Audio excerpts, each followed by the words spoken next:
because so far teams we know and any opportunity next season on the Champions League no Omomaka pray for the last 2 spots Inter Milan, AC Milan, AS Roma Keka Kokosi club for the Juventus omunyina no pray for the last 2 slot the Italian Serie A nyina no yatena si enei yebetwetwe ho nkomo e de amamo se de kan de yebafia Premier League games ewo so ewo ho ayebedi ho enkomo enra Kim Pfizer edomani ekire takwa emaduan mediama ehyo mo kamienu emomo atimu ebaako other games ebekoso na ne china kosi juada and so last game of the week ne beba na wie no ni nyina no ho semo ha ayebedi ho enkomo bafo watnas bafo akwaba ejo sujibo bibia boko de oh nyame adaroma emna udwane ye eba ne sen one pa na ebitiu menwane na de ne say say ye didn't come on no na say di kan akọ ya arrangement okay yes ti mu ye program ni nyina no na yes we nam kwa so ya akọ ya arrangement ti eduro ne ya arrangement ni wie no na say de na yes ye to so anti ase ye adwuma ti ye ne to so for a good cause nti no ba say ensisa bibia if anything cry e be double ensisa hwe if anything cry be baby ejina na ni be baby ejina na ni be ensisa hwe adi so say kwa na so consider me zaga kwaba bibi aboko de enyo me koso kama so me hu videos no so ba na donation ni koso no yes I saw the video I think say na very colorful mo say na o hwe na assess no ni gia no manim na omo sresre na o hwe nkola no a san hire we abeka omo na and the video was exciting and I think say unya kush also modio adi ochi so senior and mu baba na who the almighty to pack amara de wani achire bi aze de kebe ono amane no ni boche obi a kofi adu pack down so oni amane ne bo yes etembia na o hwe ne asina no mo sere ale say something that ebebo ama solve a lot of things at the o say nyame ye wadomo ho na say unya some certain experiences in life na odu gina baby based upon odu gina baby then based upon experiences that wanya no as I said impact life we experience no any baby nyame du gina no as in return no enam so ma wo so ntimi impact lives na what sabia to hono mo enye se bia wo benum no ma na ama wo kasa te se bodam ni so ati ase so ho esa no na unye useful to society nipa bia wo ba wiase bia no you must be useful to society enye kasa basa you must be useful to society you must impact life sana nyame bo nipa say ya ba wiase no you must impact life enti esa wo hono mo a obitimi ka say but for because of this person ti ana na mitisi ana me gina say ana maye say nkra we mo years to come they will be mentioning your name and your children's name. But what did they say? They will be mentioning your name and your children's name because of Nia Enra. What did the Nyame wako jina? And they will experience when you are brabomuno and the quaya or life from Sunti. Nyame shall know what Bushia. Avoid that say. But maybe I meet here, Media Manual. But it's almost bonny I wanted him. We're a board member. Oh, Medema. Yeah. Since inception. Hey. Ni I won't is a board member. Then a board and management committee a union Abekomi. And oh. When you pay. Uniba. A proof oh. Papani. Also Koye Quasar management member, so to say. Oh, Medema. Yes. Unse Mospaka is a true and true phobian. Okay. And I nyamia to no nsem during the time na onyi team no na season bia otimika so ebia me who player we betum abo house no ato na bre house and na say munye player bi na ebia muniska mo de betua ka mungume na waboa wo mo enti we play a new part for House of Folk was several House of Folk at a point in his life but edu baby no who say community na ofiri mu kro na ofiri mu no ah honso so na osan abo ne blade di wo hono no omo so ese we bibia de ani je bebere wo mo na wontimi so no pa bia ankobo nkofo pno nyi ska nhye wo mo nsem. So one of the things that once you say football touch the opium of the society, and one of the things that you can easily do, and they say you bring happiness to them, and you mean them empty football club, and no ma okoti minuanum, and no okoti minuanum, and tin odi team to minuanum no, because he did it for his brethren. He did it for the brethren of the Takwa and the whole enclave and as a community. No, you see, such people must be celebrated. People like this must be celebrated. But also what them chana say. Obo no nsuo kra na wakasa bi nsem hunu. No, nessa na yeka no. Nye that people asem yeka. People like this because they think about people. Anajibo mi pacho dem kan wonti ase. Omiti opa. Enti okọ no. Na obehia omo a ono omo e flow easily. See, I say a best with the same feathers flock together. It's no be here or no be flow easily. And obviously, any phobia brothers no. I almost how grown more know how. And yen him say, near Ibonte, he's a dozen when it comes to football administration. I need the know how. And it's a winner no. Who settle basis and as a foundation. There's a material story. How can the next medema the house in Yakitwa? So to say, if you like, based on story now, what can? Oh yeah, but Uben say nkofo bebre wo ebe kabia tad atu de metu no so na say bidum de mu ni more efa ho e de ba ka ho, but the American me nka say wholly true, but that is what I know. So me say abet comedy we madam pa and come koye adwuma o me dem a me pacho me boa so me say aka koye adwuma o me dem a so in the relationship between me aka and say me ka me dem a wu se ma kire wa kakra me ni mu de and I mean so me bomu dewri and I say me di ho dance. Okay. But Muspaka must be celebrated. For me, he must be celebrated because now I had my house. Or has ni and ebepim ne won onya house here. I say Dr. Randy Abi. We phobia to the core. House of folk just amode boss season we. Ne de watro Randy go actually. As we say Heart of Lions one the bohoka. Some these people won't be new mon free house and man enye ye. Salomos Parker tell you if you house one enye ye. But opposite in the community no or the Nijema womo and the easiest for me where I would any jebe brewom one of the easiest way I would any jebe brewom and they say obet no adia de bia be mo money aje and that's football. And so for me he should be celebrated. Okay. Yera manone kakra na yeba behwe ensema e wo fi ne enyina go via kwaba bibia bokode okay Zach mama sha sim free hoy e ba bia peso rabia enu am hu se wo dia beto platform no so o se round 1 mo do Olympics for our team aka round 2 ni yekin face round 2 so e ba ba mo de kin face so be show team no team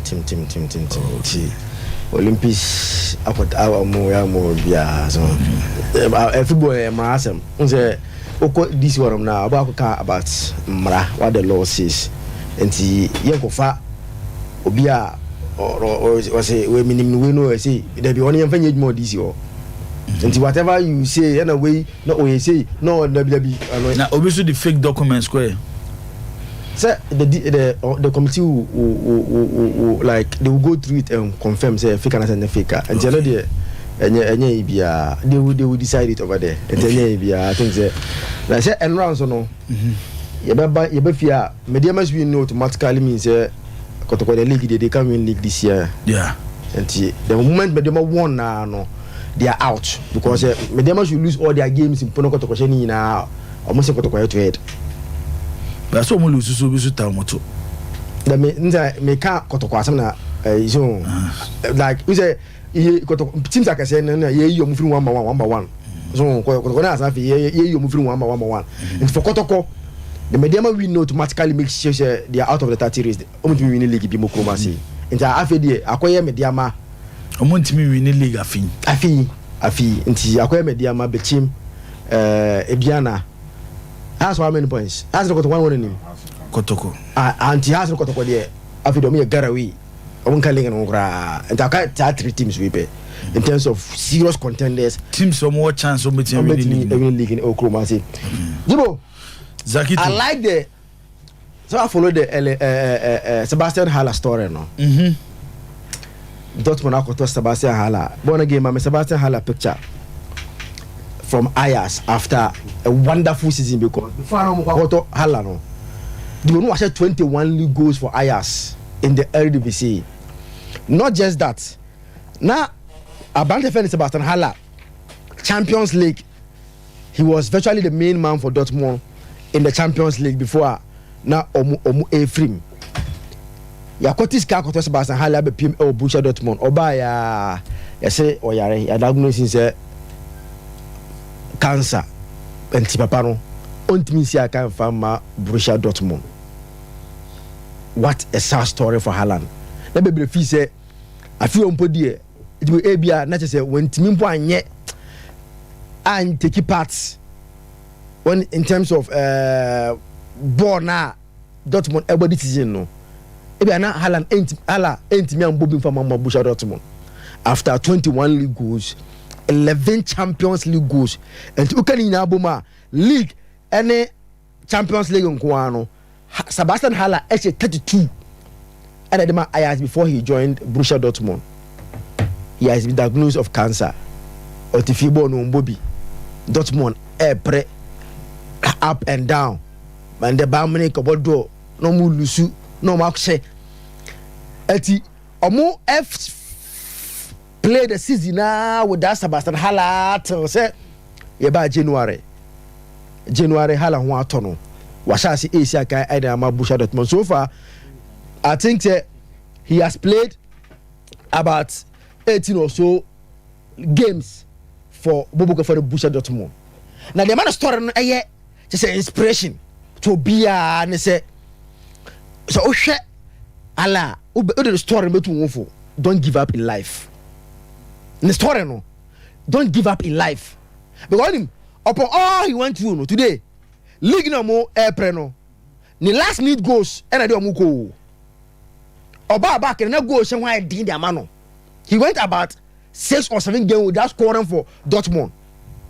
He was struggling for goals, but all of a sudden now he has scored 9 goals for Dortmund, and especially the last 6 goals for Washington.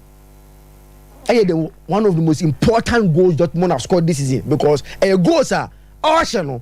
Now it's either winning games, and I said they were down and he was scoring to level for Borussia Dortmund. And then Dortmund the Bundesliga now because a certain Haller is back and getting them the goals.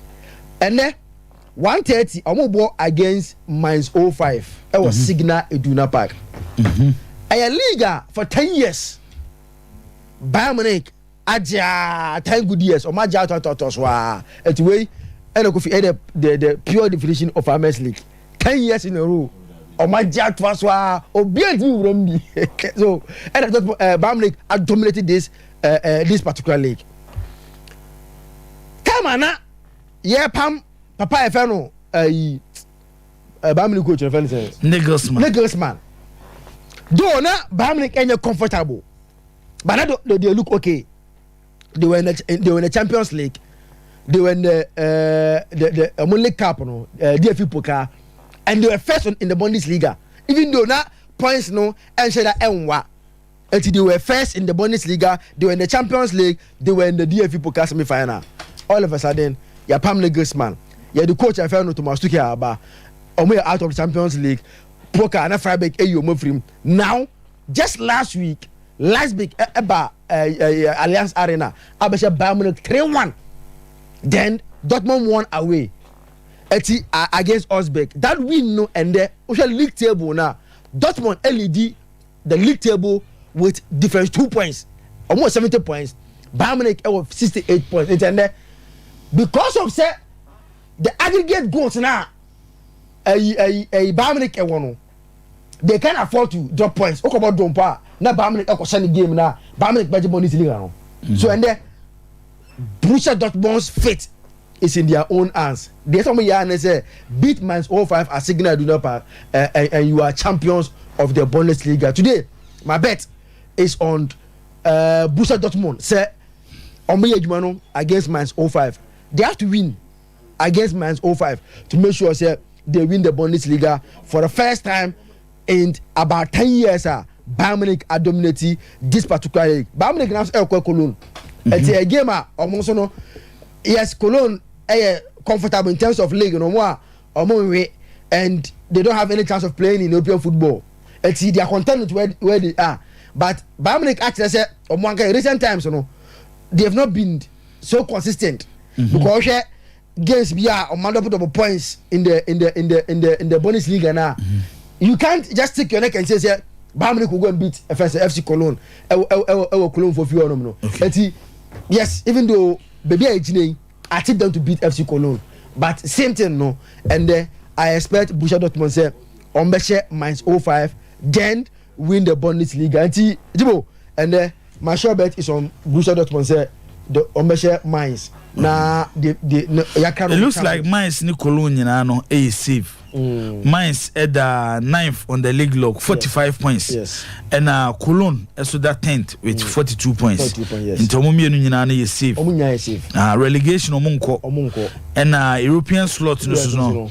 So far no more occupy near Dortmund, Bayern Munich, Leipzig, Union Berlin, Freiburg, Bayer Leverkusen, if possible. Frankfurt and Wolfsburg. Yes. European sport. And Razak Frankfurt fans no sorry you. And you, hey, Dortmund France no. Moko sorry. Oh wow. No moko hunyum. Wow. Ko hunyum. Almost story no. Jack. Nije and Arahosa wum. Yes. One player in the German Bundesliga, maybe Amekase very underrated. But yes, one of the fine talents are. Fine. Man was a German in recent years of my producer. Yes. But injuries. Yes, Okwa. Yes. Me sure my rules be na German football player. Me friend Sebastian Deisler. Yeah. Ushe Roos, Deisler, Mario Basler. Omo born who say German phone said that nya players are more technically they are good, but ushe sa players we ma. But tubu na obebo ne ball na ball beba na wie na afei wanye hwe. But they say them say abuwe yi pumakwem. I'm happy for you. Abuwe yi pumakwem. Ye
7 FM.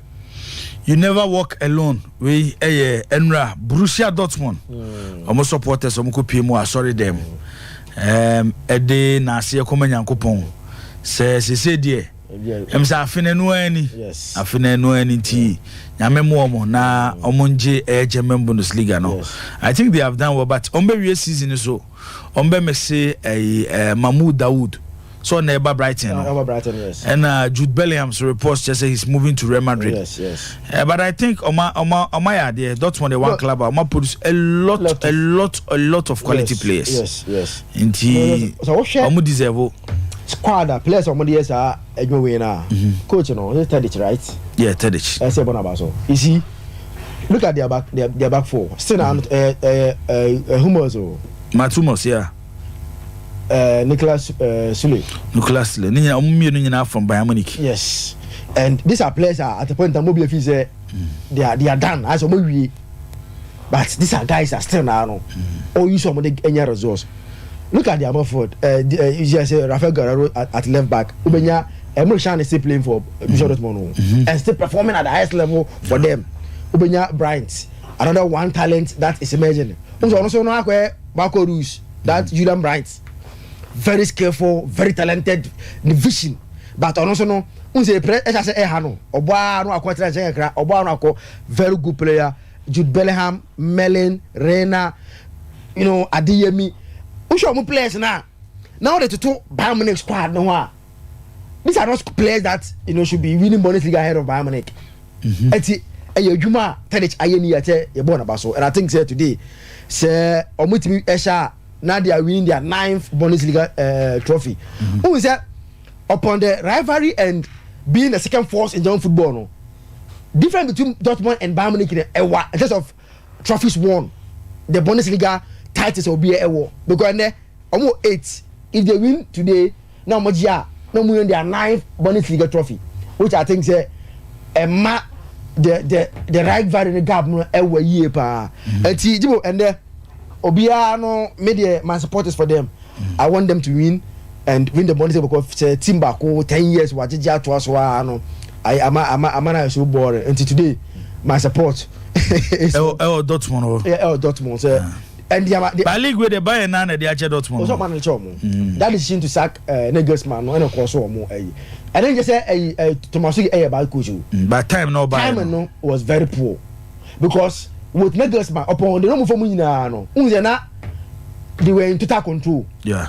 Because time and panel not on the still or the face. He's no team manage squad no any results even though now the Bayern Munich hierarchy thing say there is division, there is dressing room issues are not only me and control as a manager but still no not a team manager with the results. So that decision to sack to my fans Nagelsmann caused them big time. I think say they will regret it and no one that say yet see name say a bit more after this season some of the big guys will be leaving the club because they think say what decision making for Bayern Munich this is in a ama Dortmund Abaji League no edio efru almost and there 130 we have a signal do because that is where the attention will be ya ko hwede e be free enso aba now jibo na me hwe ayi Serie table no mo say Saji be say na no e chance to play Champions League football next season because say o hwe league table na o hwe bebi a Juve da na o hwe bebi a AC Milan who are an Inter Edena say still now no say Inter there almost can catch up Inter Juventus because Juve 59 so the last and Inter was saying Inter was 66 yes and that means Juve we need 2 games at the highest on Beko is 65 points okay and Inter they out of reach until the only team now they are chasing AC Milan and interestingly they are playing AC Milan tomorrow. Juventus is playing AC Milan tomorrow. And the basically say Juve on 59 points. So AC Milan or 62 points. Just 2 points behind AC Milan.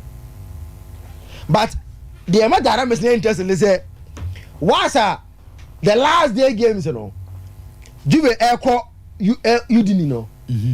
Milan able to against Hellas Verona, the struggling Hellas Verona who baby Omodano. But the Milan also that a team that they're meeting them who want results to survive. That last game. No? And Milan so struggle against teams from the last 8 of the league. Yes. So Omo draw to Lecce, Omo draw to Empoli, Cremonese, Salernitana. And he meeting those teams no. Yes, and even though maybe a Juve they think say more than let's beat Milan tomorrow. Let's beat Udine on the last day and see what will happen with Milan. Their game against Hellas Verona. And see, the Serie A Champions League race was very interesting because of how still Juve are in contention, even though you are 10 points, but still now they are in contention. But Atlanta so more. Atlanta so and then Inter Milan. Yes, that Atlanta story and say Inter at home, meaning the kind of preparation that they will go into this game. Because maybe on Champions League, key. There, concentration. Was how much anymore. And maybe on based on the account, I'm saying they only need 1.2. Yeah. To confirm their Champions League participation. Yeah. Inter the last 2 games getting just 1 point, you know. Manchester too difficult for Inter Milan. There's only 2 teams. Yes. And let me prevent Inter Milan from some Champions League slot. Yes. And no, Milan and Atlanta. Atlanta. Because Milan we know 2 games now. Just imagine, okay, Atlanta we know next 2 games, which include Inter now. Atlanta will move 67. To 60. Almost 61. But move to 67. Inter by Atlanta we are their last league game of the season. No, Omoko ball against Torino. So, Obi any debate me and also no. Only the man is a just 1 week to the Champions League final. Oko Torino no. Now, this weekend obo Torino no. The next weekend obo Man City in the final. There's no way coach Simone Inzaghi will go with like full strength squad knowing the Champions League final is at stake. And see, a man the dynamics is interesting. And then we see Ochina the results from the Italian Serie A no. Abame clear how it will go, because if Inter Milan should get even a point against Atalanta today, what it means is that 3 slots Aka one no so no ebeye between Milan, Atalanta and Juventus and Roma. Roma Hey, I'm 59 points. But so 50 now we need 2 games, so 65. But so what we Jose Subai. Obo a kafana say Wednesday. Yeah. Just Wednesday. Only Sevilla. And you know how Mourinho does assistance. There's no way that game, you know, Obako Paradi a strong squad to go and play against. So no Obo Fontina. There's no way Obes idea. And you know, a man the dynamics never interesting. Jibo, the serious no. If I don't if say I say almost done. But the dynamics have changed. And then I go see Ochina. We'll be watching the Italian Serie A with keen intent based on how our teams stand in Niger, because we are likely not to see one of Milan or Juventus, even though Juventus almost secure almost you know, but 10 points now that's no. Now they are in a position where they can miss Champions League and they can also make Champions League based on results, you know. Ebe favor more and I say in favor or more. Jibo, you over England there. I say top one there is decided. Baby interest no pano. I see off on the more area no. Now before you be called the more area no. But when you say this year, over Premier League now, player what create more chances in the Premier League. I brand defender Bruno Fernandes. And he born again say Obama Bruno in the Premier League this season. He has created more chances than any other player. Now, interestingly, the second person, a defender, that is Kieran Trippier of Newcastle United. So it tells you the contribution of Trippier to the Newcastle United team this year. Omode Edge, the Alasa Omode Air Qualifier Kobo UEFA Champions League. Omoko because the guy has been in very, very, very good form for Bobo Kwa, you're from Newcastle United. And this season, when you pick the table, Bruno Fernandes first, we're creating 112 chances in the Premier League so far. Second, Kieran Trippier, 110. Kevin De Bruyne, third, 98. Pascal Groth of Brighton, 78. Then Bukayo Saka, 74. James was proud. Martin Odegaard 7th with 73. Madison, Solimatch and Trent Alexander-Arnold completing the 10-man list of most chances created in the Premier League. It's Yababona Baso say Dai Jumano since joining the Premier League, he has been in a very good form for Manchester United. Where I think say Yababona Baso for the kind of job that so far he has done. Now Jibo League Premier League, you know. Okwa say wa likely send there 3 teams pre sa 3 teams, you know, e was about mienu e relegation na ba Hoka Premier League no 19th on the league lock Leeds United almost 31 points. 18th Leicester almost 31 points, and Everton 17th with 33 points. Now Everton 33 points, you know. I was say Everton any results against Bournemouth at home. And see, Anya Biano, Everton, the moment they win their game, automatically Leeds United and Leicester are relegated. That is the dynamics in the Premier League. Everton is on and fan win the best baby. And a good impact tomorrow. All Everton must do is say win against Bournemouth. Who they all share automatically Leicester and Leeds are relegated. But say one share on a number because for example some more draw. Now Leeds any fan is Leicester and we need their games are we about 34 points and it's born again ML league table in the Premier League now. Goal difference will count. Say obi L minus the all plus it will count. So we need 34 points because Premier League in there you don't use health yet or use goals. And the moment Everton draw their game against Bournemouth, Leeds every year na bobo ko efano Leicester every year because interestingly so Jibo omo ni ebo home. Everton ebo home to Bournemouth. Leeds ebo home to Tottenham Hotspur. Na Leicester ebo home to Newcastle. Sorry, Leicester ebo West Ham United. Eti Saturdays me say ya omo pre to avoid relegation no.